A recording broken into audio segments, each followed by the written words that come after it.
Cześć Wam, ochłodziło się trochę, ewidentnie jesień już jest w pełni. Przeglądając zdjęcia z ostatniego roku i jakby podsumowując ten rok, znalazłem nagrany wywiad z Monicą Wilde. Monica Wilde jest też organizatorem kursów dzikiej kuchni, podobnie jak ja, tylko że mieszka w Szkocji i gościła u mnie w lecie. Współprowadziliśmy warsztat, ale zaraz Wam powiem, dlaczego o Monice właśnie chciałem powiedzieć. A więc Monika przeprowadziła eksperyment, który jest absolutnie unikalny w skali światowej. Wyda na jego podstawie dwie książki. Te książki są już zamówione przez wydawców. Nie będę uprzedzał, nie mówił o tytule, ale one się pewnie ukażą za rok. Eksperyment polega na tym, że po prostu przez rok nie chodziła do sklepu i rzeczywiście przez rok żywiła się tylko dzikimi produktami. Jest to coś bardzo trudnego, dlatego że jesteśmy ciągle rozpraszani. No zawsze mamy okazję próbować różnych rzeczy u znajomych, nawet jeśli sami chcemy się odżywiać dziką kuchnią. Ja sam nie mam cierpliwości do tego, no po takich, przy moich próbach na trzeci dzień już a to kawkę, a to coś. A Monika po prostu rzuciła wszystko. W ciągu jednego dnia zaczęła się odżywiać tylko dziką kuchnią. Oczywiście miała duże ułatwienie, korzystała z dziczyzny, no bo bez tego byłoby dużo ciężej. Także ona nie chodziła do sklepu, nie kupowała niczego. Zaczęło się to w czarny piątek zeszłego roku, pod koniec listopada. No i za 3 tygodnie ten okres się skończy, także wytrzymała już ponad 11 miesięcy. Ta dziczyzna pochodziła z datków od znajomych. Ona także przyjmowała dary. Była u mnie przez tydzień w lecie i wtedy prowadzałem ją po tym, co u mnie w lesie jest dostępne. Zbieraliśmy grzyby, wtedy były dzikie czereśnie. Miałem jakieś zapasy jeszcze, na przykład kasztanów jadalnych, które gdzieś tam u mnie w lesie rosną. Także przyjmowała takie rzeczy no półdzikie, czyli powiedzmy rzeczy, które są normalnie nieuprawiane w danym kraju, gdzieś tam zdziczałe, jakieś na przykład, nie wiem, mirabelki też jedliśmy. Także takie rzeczy po prostu, których nie ma w handlu, które nie są uprawiane na plantacjach. Zbierała też owoce morza i tak dalej, i tak dalej. Dokumentuje to wszystko na swoim Instagramie. Natomiast chciałem jej oddać głos. Na początek nagranie jest taki trochę cichy, ale to było takie nagranie robione, że tak powiem, z zaskoczenia. Natomiast moja córka na tym nagraniu tłumaczy jej słowa, także będą fragmenty po angielsku, a potem tłumaczenie w języku polskim i trochę opowieści o tym, jak sobie właśnie radzi i jak wpadła na pomysł, żeby taki eksperyment przeprowadzić. Oczywiście taki eksperyment próbowało przeprowadzić bardzo wielu z moich kolegów, czy ja sam, ale zawsze gdzieś poddawaliśmy się. To pokazuje taką ułomność natury i to, jak jesteśmy bardzo związani. Monika sama w wywiadzie zaznacza, że po prostu też łatwiej jej było się na tym skupić, bo ma już dorosłe dzieci, nie musi się nikim opiekować. A jej partner ma cukrzycę i po prostu z tej cukrzycy go wyleczyła właśnie tą dietą. Jeszcze taka uwaga, jak przez ten rok patrzyłem na Instagram Moniki i patrzyłem, no co ona tam je, bo ona prawie codziennie właśnie pokazywała swoje posiłki, no to rzeczywiście dominuje kombinacja dziczyzny z liśćmi. To były dwie rzeczy, które było najłatwiej uzyskać. No potem właśnie jeszcze w okresie letnim i jesiennym doszły owoce, czy w zimie też te zebrane, powiedzmy, żołędzie, czy kasztany, czy inne rzeczy, które udało jej się zebrać. To bardzo Monika zresztą w wywiadzie będzie podkreślać olbrzymia sezonowość. A wynikiem tego oczywiście było, tak jak sama zresztą dalej też będzie mówiła, to, że bardzo schudła i że dobrze się czuje. Natomiast pamiętajmy, że to nie jest tylko sama dieta, to nie jest tylko oczywiście no, pewne ograniczenie kalorii, czy powiedzmy duża ilość wartościowych mikroskładników, ale to jest także odcięcie się od tego całego tła związanego z pestycydami, z herbicydami, którymi zatrute jest nasze jedzenie. Trudno oczywiście to oddzielić. Zresztą posłuchajcie jej sami. When you teach something like foraging and wild food, you know, for as long as I have, the question that everybody asks you is, could you live only on wild food? Gdy pracuje się ucząc ludzi o dzikich roślinach i zbieraniu dzikich roślin, zawsze pojawia się pytanie, czy mogłabyś, czy można przeżyć na samych dzikich roślinach. And so this is a question that all foragers ask themselves. You know, what would I have? Could I really survive? I wszyscy zbieracze zadają sobie to pytanie, czy rzeczywiście byłbym w stanie przetrwać. And once my children left home, I decided I'd give it a try. I gdy moje dzieci już się ode mnie wyprowadziły, postanowiłam, że spróbuję. Okay. But also because I have a very deep concern with well, a lot of things in the world.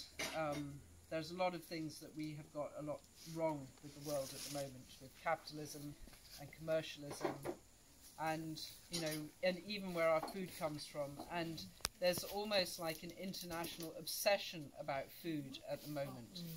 Ale wiąże się to też z tym, że przejmuje się nowymi tendencjami, które występują w naszym świecie, szkodliwością zjawisk takich jak kapitalizm i konsumpcjonizm.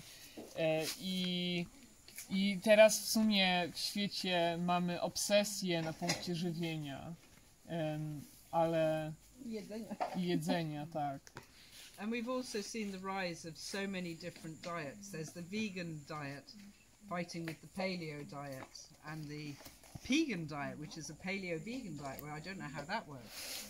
I mamy walczące ze sobą diety, mamy weganów, mamy dietę paleo i oni ze sobą walczą, mamy nawet połączenie diety paleo i wegańskiej, nie wiadomo w sumie co oni mogą jeść. Okay.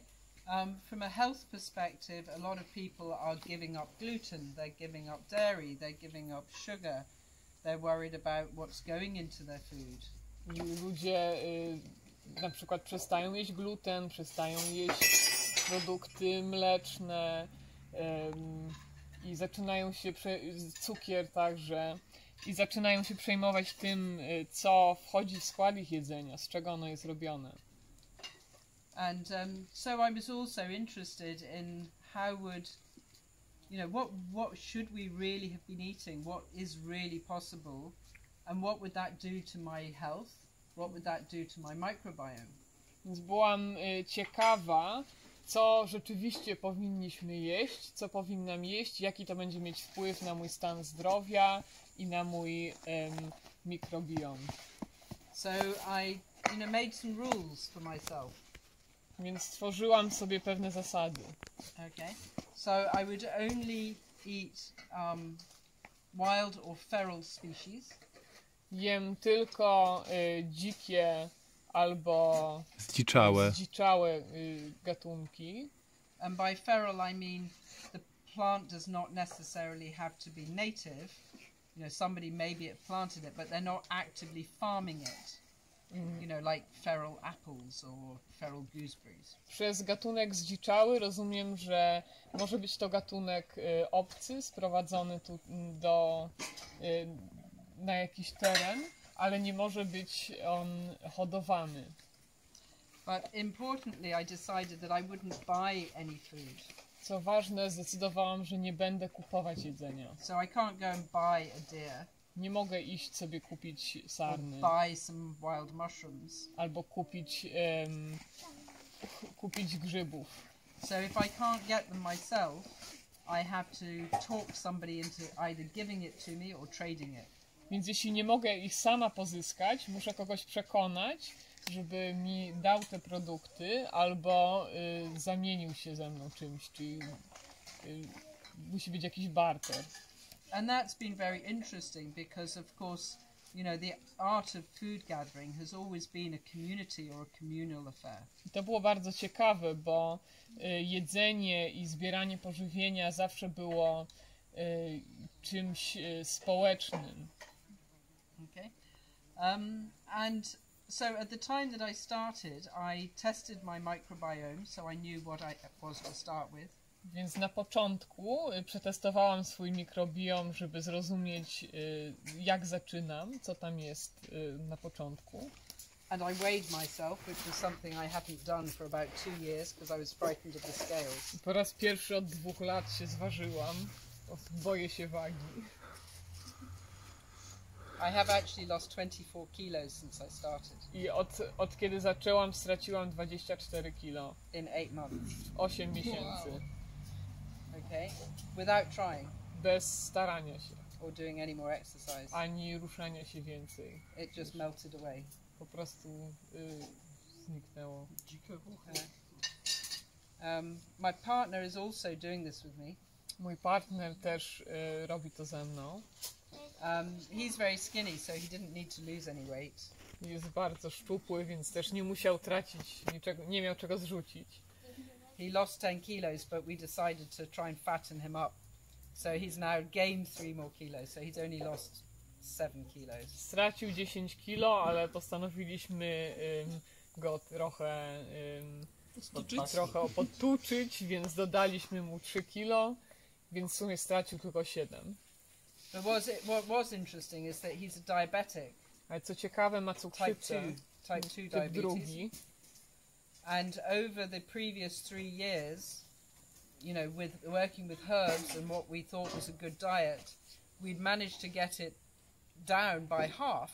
Przez poprzednie 3 lata, lecząc się ziołami i tym, co uważaliśmy za dobrą dietę, udało się nam zmniejszyć ją o połowę. But it had plateaued. Ale po osiągnięciu tego wyniku stanęło. Within 2 weeks of starting just eating wild food, his blood sugar was normal. Po samych 2 tygodniach jedzenia tylko dzikich produktów, jego cukier stał się całkowicie normalny. It involves quite a lot of discipline, which is something I don't naturally possess. Wymaga to dużo dyscypliny, której sama nie posiadam z natury. And sometimes I would be very hungry and very lightheaded. Czasem bywałam bardzo głodna i z pustą głową. Tak, z pustą głową. But you know, what I realized, I mean, in some ways the winter, which you think would be the hardest, was the easiest, because of course I'm not outside trying to do this. I do have the advantage of a fridge and a freezer and a dryer and preparation for this. W pewnym sensie zima, którą uważa się za najtrudniejszą, nie była aż taka trudna, bo mogłam korzystać z lodówki, używać przetworów, nie byłam na zewnątrz, próbując wcześniejszych zapasów pozyskać te rzeczy na bieżąco, to miałam zapasy. And with my microbiome, what I've noticed now is that some of the bacteria have increased in some cases by 300%, in some cases by 800%. The bacteria have changed according to what I'm eating. I bakterie w moim mikrobiomie zmieniły się w zależności od tego, co jadłam. I poziom niektórych wzrósł o 300 albo nawet 800% od kiedy zaczęłam. So for example, there's a bacteria called Oxalobacter. Na przykład bakteria Oxalobacter. And what it does is it breaks down oxalic acid, which you find in things like wood sorrel and dock. Która rozkłada kwas szczawiowy, tak? Ze szczawiu lub szczawiku. And in a normal person that is 0.03 of your microbiome percent. U normalnej osoby poziom wynosi 0,09% mikrobiomu. Okay. And mine has moved from 0.03% to 0.36% of my microbiome as of the present. U mnie zmieniło się to z 0,03 do 0,36% mojego całego mikrobiomu. So if anybody does maths, what percentage is that? Więc co to za procent, jeśli ktoś jest dobry z matematyki? What's even more interesting is that there is another bacteria called Barnsiella, and the scientists don't really know what it does, but they think it provides protection against cancer. Jest jeszcze jedna bakteria. Barnsiella. I nie wiadomo do końca, naukowcy nie wiedzą do końca, jakie ma zastosowanie, ale być może przeciwrakowe. In a normal person it is also about 0.03% if they find it, because not everybody has it. Mine is now 8.11%. U normalnej osoby też jest mniej więcej 0,03% tej bakterii w mikrobiomie, jeśli w ogóle jest, niektórzy jej nie mają, a u mnie wynosi ponad 8%.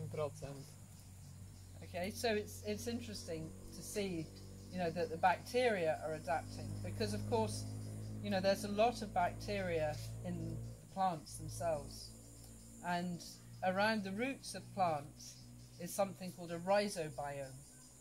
Rhizo just means root. So plants have a rhizobiome with pretty much the same bacteria that humans have in a healthy microbiome. To ciekawe, że bakterie dostosowują się i jeśli mamy roślinę z korzeniem, to ten korzeń ma bakterie przybliżone do bakterii u zdrowego człowieka, które tworzą mikrobiom. But one of the things that I think has really sort of hit me is the fact that everybody knows or thinks they know what I say when we talk about seasonal food. Rzeczą, która bardzo mną wstrząsnęła, było to, że myślimy, że wiemy, co to znaczy jedzenie sezonowe. So we talk about eating asparagus in season or strawberries in season. But what we forget is entire food groups go in and out of season. Mówimy o jedzeniu szparagów w sezonie, albo truskawek w sezonie, tak. Ale zapominamy o tym, że całe grupy pokarmowe wchodzą i wychodzą z sezonów. Są sezony, w których w ogóle znikają. Okay. So for example, a lot of people come to me in the clinic and they've become gluten intolerant. Wiele osób przychodzi do mojej kliniki i mówią, że są uczulone na gluten. Tak, okay. Mają nietolerancję na gluten. But wheat in itself isn't inherently bad. It's just that people eat it out of season. Ale zboże w samo sobie nie jest złe, tylko ludzie jedzą je poza sezonem. So then becomes the problem. Tutaj pojawia się problem. They don't make breaks. They don't make breaks. Nie robią przerw. So wheat is harvested at the end of the summer. Very few people eat it straight away because there are the berries and mushrooms. It's eaten over the winter, and normally by February you've run out. Zboże zbiera się późnym latem, ale rzadko się je od razu, bo ma się jeszcze owoce, więc je się je głównie późną jesienią i kończy się je w zimie, w lutym.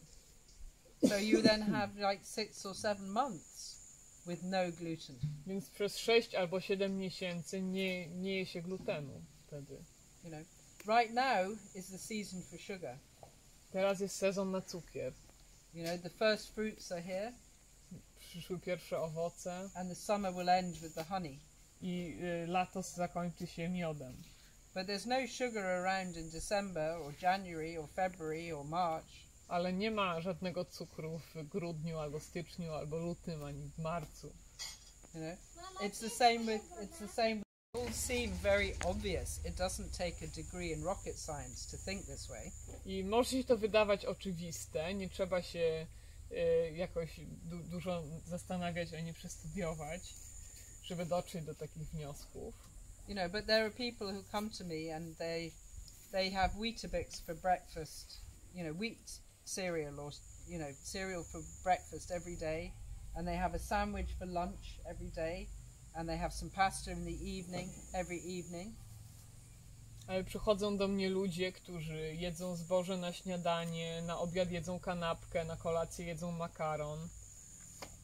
And I think it's an interesting experiment, and also because I want to encourage people not necessarily to eat wild, but to really think about what they're doing.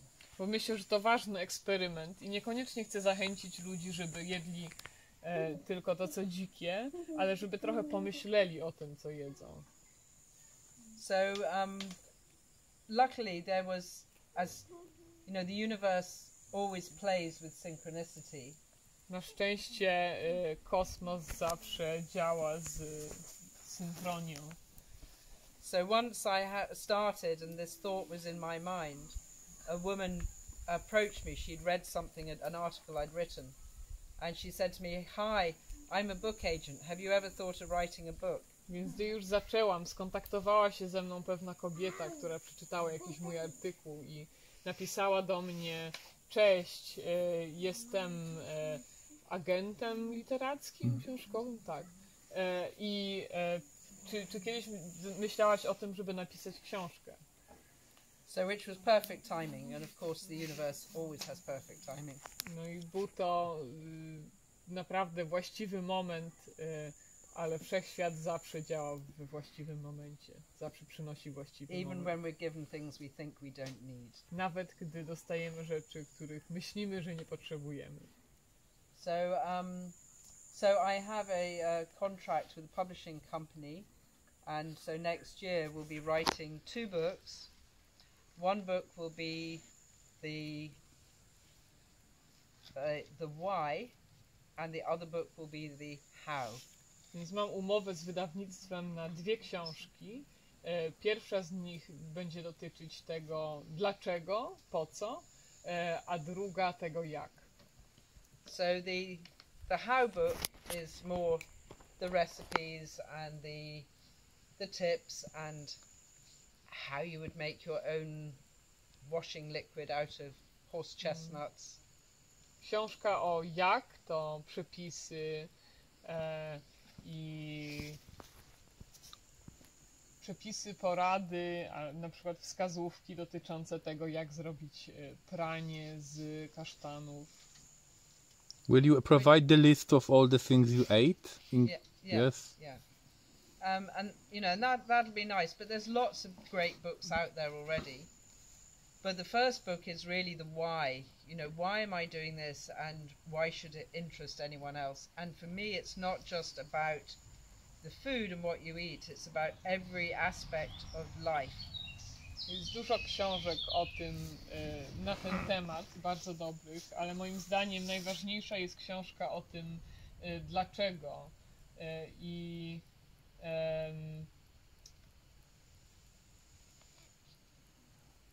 Aspect. Life. Why? No, I said it's important. Okay. Why? It's the how. I think so. You know, from my view of this is that, you know, we live on this planet with nature, and so we have, whether we like it or not, we have a relationship with nature. Żyjemy na tej planecie z naturą, więc czy tego chcemy, czy nie, mamy z nią jakiś związek. If you're in a relationship with someone, you spend time with them. Jeśli jesteś z kimś w związku, spędzasz z nimi czas. Because if you don't, the relationship breaks down. Bo jeśli nie, to ten związek jest, załamuje się. And if you're in a relationship with someone, you have to give as well as take. A jeśli jesteś z kimś w związku, musisz dawać, a nie tylko brać. Or it's a very, very unhealthy affair. Albo inaczej jest to bardzo niezdrowy. Romans. Niezdrowa sytuacja. And right now, you know, us as the human species, we're in a very, very unhealthy relationship with nature and the natural world. We're destroying this planet. A teraz jako gatunek mamy bardzo niezdrowy związek z naturą i wręcz niszczymy własną planetę. You know, but you're all here today because it means something to you, even if it's just the beginning or an awakening of interest. Dzisiaj zebraliście się tutaj dlatego, że to ma dla was jakieś znaczenie, nawet jeśli to jest początek jakiejś przygody. And it can be, it can be very overwhelming because there's so much. I think you put it. How did you put it yesterday? Trying to get over your climate depression, was it? What was the words you used yesterday? What was the word you used yesterday? Today morning. Yesterday, when you introduced yourself, you said something about... It was today morning. Oh, was it today? Yeah. Yes, it was my word about... You said I'm trying to cope with climate depression. Yes, trying to find some hope.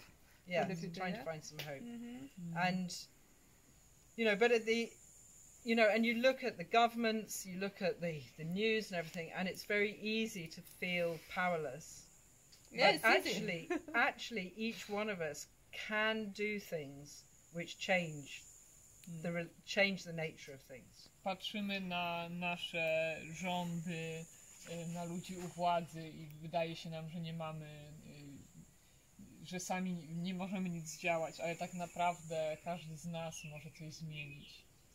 Apart from voting for actually people with some integrity. Oprócz, nie tylko przez głosowanie na ludzi, którzy mają jakąś integralność, tak.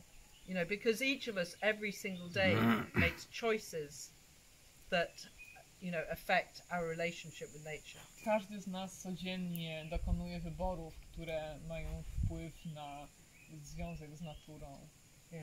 So for instance, when you buy food, you're making a choice about investment in the land. Kiedy kupujesz jedzenie, dokonujesz wyboru na temat tego, jak inwestuje się w ziemię. For example, avocado. For example, avocado. Lots of examples. Yeah, if you buy organic food, you're choosing to pay a farmer not to put chemicals into the environment that are going to kill all the insects, poison the water, and create allergies in other humans and things like that. Przez kupowanie bio decydujemy się na sposoby, które nie zanieczyszczają planety, naszych wód, ludzi, nie produkują alergii. If you choose not to buy organic, you are making a personal investment in herbicides and pesticides and fossil fuel-based farming methods. Przez niewybieranie takich produktów sami przyczyniamy się do kontynuowania używania herbicydów, pestycydów i